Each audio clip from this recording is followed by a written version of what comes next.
Rocky Gerung mengatakan bahwa Muhaimin Iskandar alias Cak Imin menjadi cawapres Anies adalah skenario dari Presiden Jokowi. Ia menyebut bahwa Cak Imin setiap saat bisa diperkarakan karena banyaknya kasus yang dihadapinya. Selain itu, Rocky menilai Jokowi yang tak ingin kalah kuat dari Anies pun sengaja memasang Cak Imin menjadi cawapres. Menurutnya hal itu dilakukan Jokowi karena Cak Imin dianggap sebagai tali pengekang dari kuda liar Anies.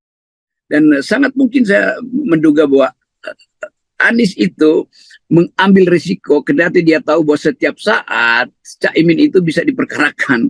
Kalau misalnya Anies makin kuat, tentu Jokowi nggak mau Anies makin kuat kan, karena itu bahaya bagi Jokowi nanti. Karena itu ditaruh Anies di situ sebagai ditaruh Cak Imin sebagai tali pengekang dari kuda liarnya Anies. Ya, ya. Ini mungkin penting catatan ini yang publik saya kira tidak banyak memperhatikan. Rupanya ketika Anies bicara di UI kemarin, dia itu menyinggung tentang value ya, politik kebijakan luar negeri kita berdasarkan value. Jadi bukan kalkulasi tukar tambah seperti yang terjadi sekarang.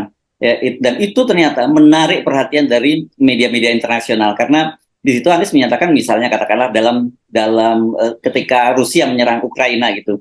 Jadi bukan kalkulasinya bahwa kita tukar tambah dengan Rusia apa, tetapi value-nya bahwa itu tidak boleh dilakukan dan itu Indonesia harus menegur. Nah, sebenarnya begini-begini kan mulai bagus sebenarnya gagasan dari Anies.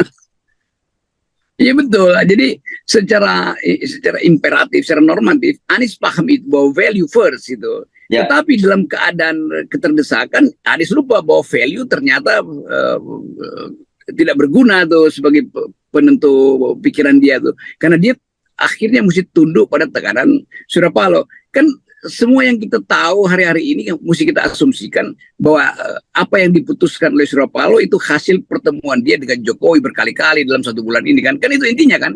Jadi nggak mungkin Anies menganggap atau publik menganggap itu pilihan Anies. Jelas itu bukan pilihan Anies. Nah di situ juga Anies diuji apakah dia leader atau dia sekedar dealer. Nah keterangan ini mesti sampai pada SBY supaya SBY paham bahwa oke, ada tekanan, tetapi itu masih bisa kita negosiasikan lah Anies. Nanti Anda diam-diam deh, saya akan backup terus Anda supaya Cak Imin itu bisa dinetralisir atau makin lama Cak Imin juga bisa berubah menjadi oposan kan. Kan itu yang harusnya. Tapi itu tidak terjadi karena Surya Paloh saya kira juga secara pribadi tidak menginginkan komposisi kabinet nanti itu di belakangnya ada figur SBY yang terlalu kuat dan itu mungkin pesan dari Jokowi pada Surya Paloh, hati-hati ya, itu ada SBY di belakang itu. Lalu Surya Paloh mencari cara dan cara itu ditemukan yaitu pasang dengan Anies, dengan Cak Imin. Publik akhirnya mulai bongkar.